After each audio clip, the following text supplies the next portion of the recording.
welcome to our discussion. We are privileged to be joined by Dr. Chibomba, who's a researcher and also a lecturer in the School of Humanities, who's going to shed more light on a recent decision that was made by the Bank of Zambia Monetary Policy Committee.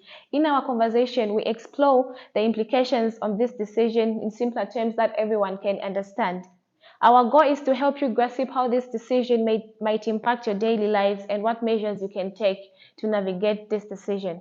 So let's dive in and learn more insights from our expert guest. Hello, Dr. Chibomba. Thank you for joining us today. I'm so glad to be here today.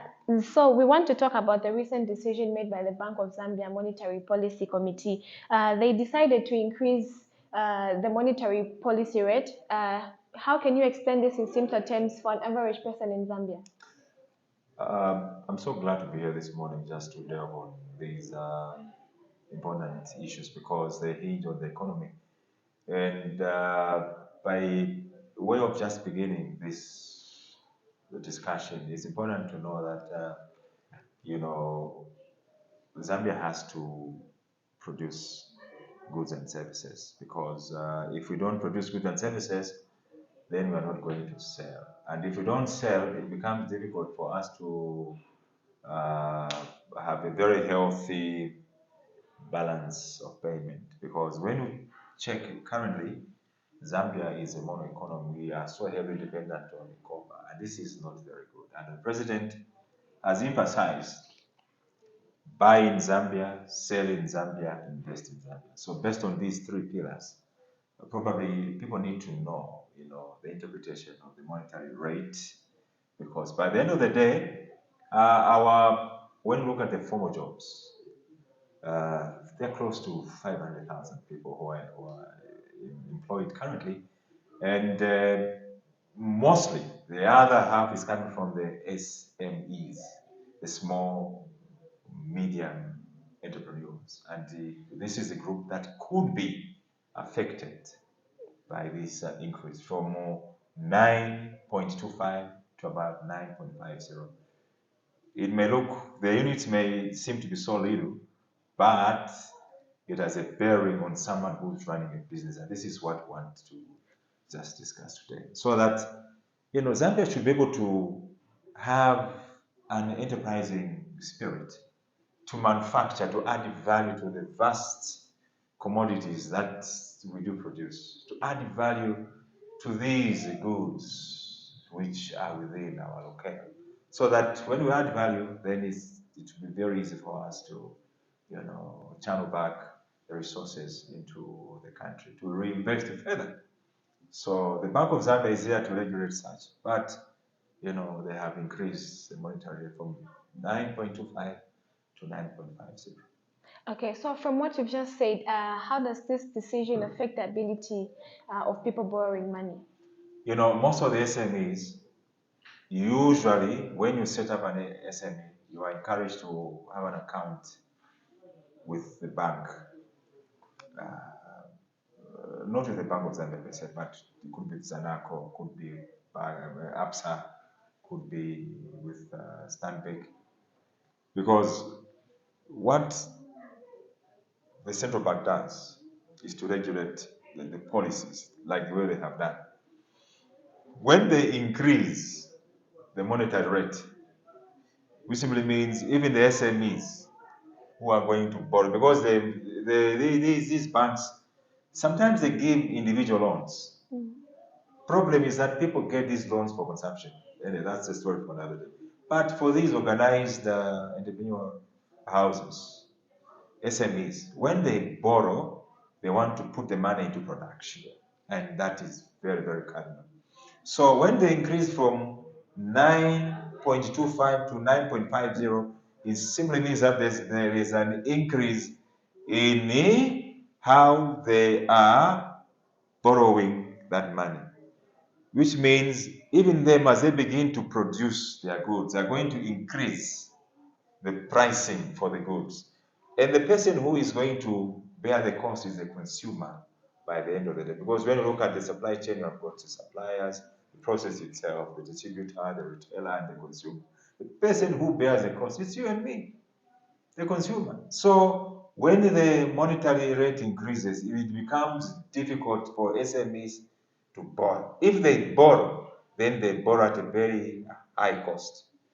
And when you compare what's happening in the West and also in Zambia, Zambia sometimes tend to be at a disadvantage because we want the ground to be leveled so that these players are able to inject into their enterprises, machinery. They should to be able to inject people with this skilled, labor and people who have the knowledge, because the value which comes into the process also determines the kind of value which is going to come out, the output. So once they increase, even the cost of doing businesses becomes what? Costly.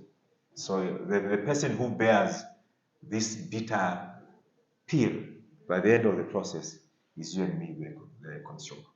Okay, so will this decision impact the cost of living and everyday expenses? Definitely, yes. We can say yes, because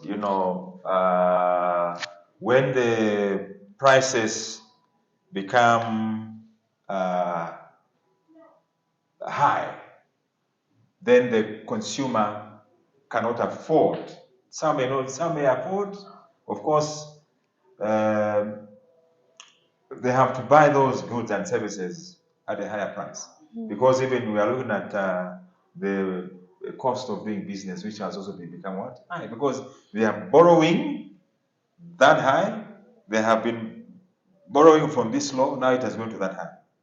That's a challenge. And all these costs are passed, all the smaller units are passed to the consumer. You can imagine if they are making, for example, shoes.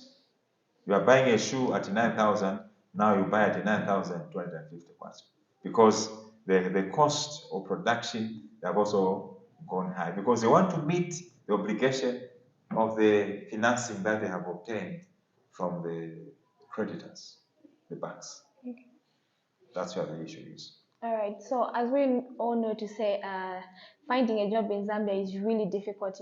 So do you think this decision will affect people in finding employment and job opportunities? To a larger extent, I would say absolutely yes, because you see, the thing is, these small, medium enterprises will find it difficult to engage people. Because when you engage people into these processes, you are looking at people who have skills.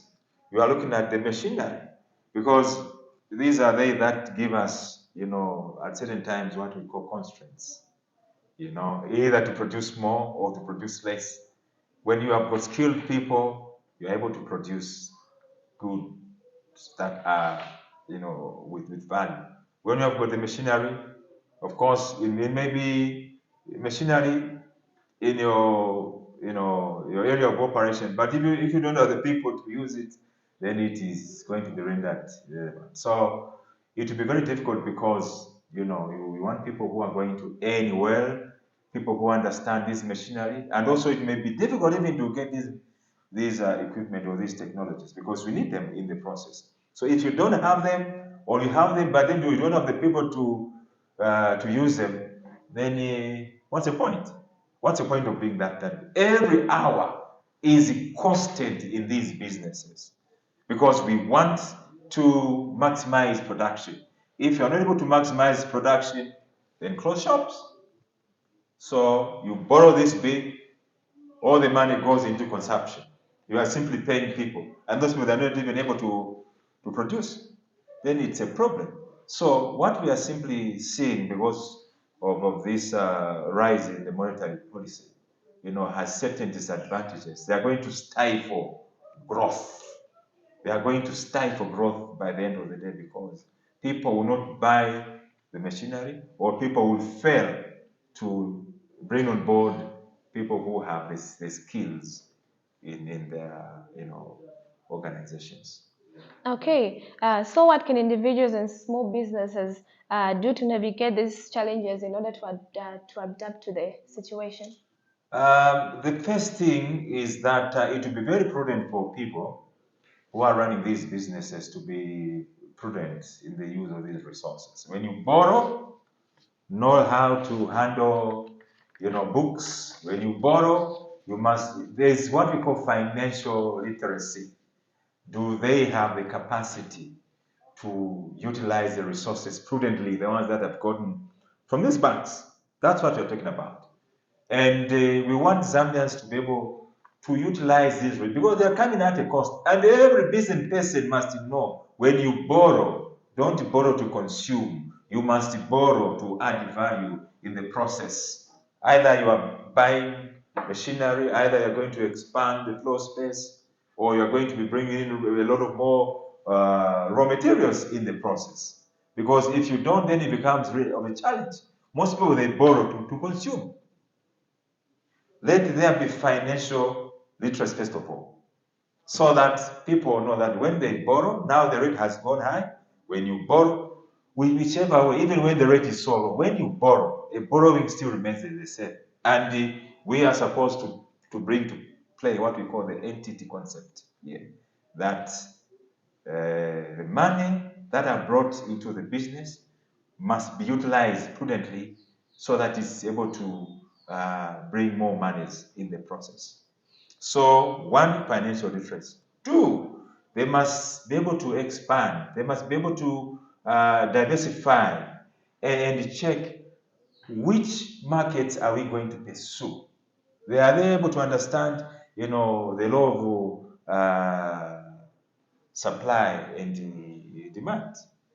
Do they do some research to check what the market requires? If it's on the supply side, do we have the raw materials? Where are they coming from? How much are they per unit? Even as these things are coming to the process, we understand because what you're going to disperse, the units need to go on the demand side or the market. Then you will know. That's why it's very important for people, you see, by the end of the day, to begin to understand these dynamics. There's a market there. There's a demand there. Who needs those goods? Are people able to buy, even when you produce? Because if people are not buying, then there's a glut in the market. And then things will start rotting or expiring, and then you're not making any money. And then you close shops. Meanwhile, there's a big gap now waiting for you to fill. So you need to avoid litigation. Bakanjwa kulipira loan. Bavala company, batenga mipando, batenga mamashini. Please, fellow Zambians, let's not do this. And this is one reason why we are having this platform, to help one another, to understand that this monetary policy is not there to, to threaten us. Because also, so that's the reason why these business houses are supposed to be very, very prudent when it comes to financial management, doing budgets, track, where the money is going, and also bring on board issues such as research, the ability for them to check on how the market is. Because if they begin to understand these areas, then they are not borrowing blindly. Don't borrow blindly. Know what you want to produce. What is it that you want to fill in? What are the gaps that are there? To also check on the buying power for people within your catchment area. Are they able to buy this commodity, this good that I'm producing? So that by the end of the day, the business shall be really sustainable. Without any of these mechanisms to sustain your business, then think twice. Before you borrow, think twice. Thank you, Mr. Chibomba, for explaining on this monetary policy that was just implemented by the Bank of Zambia. So it is important for everyone to understand that this decision might impact their daily lives, and they should know on how to take appropriate steps in order to manage their finances. So in conclusion, In conclusion, well, the recommendations that are coming from the BOZ committee, they are welcome, and the people who are going to be bailed are the financial experts, so that they're able to conduct financial literacy to SMEs, to help them to understand that everything that you do has its own cost. When you borrow for production, not for consumption. And you must be very prudent in the way you are going to handle, the monies. Because these monies should be able to help us expand our base. And this is going to help Zambia's GDP by the end of the day, which has been mainly been dependent on copper. Let's begin to diversify, bring on board the different ideas, and produce, as it were, let's add value in these processes. Thank you. Well, there you have it. We've come to the end of our discussion. Hope you've learned one or two things about this implementation that was made by the Bank of Zambia. Make sure to tune in next time. Goodbye.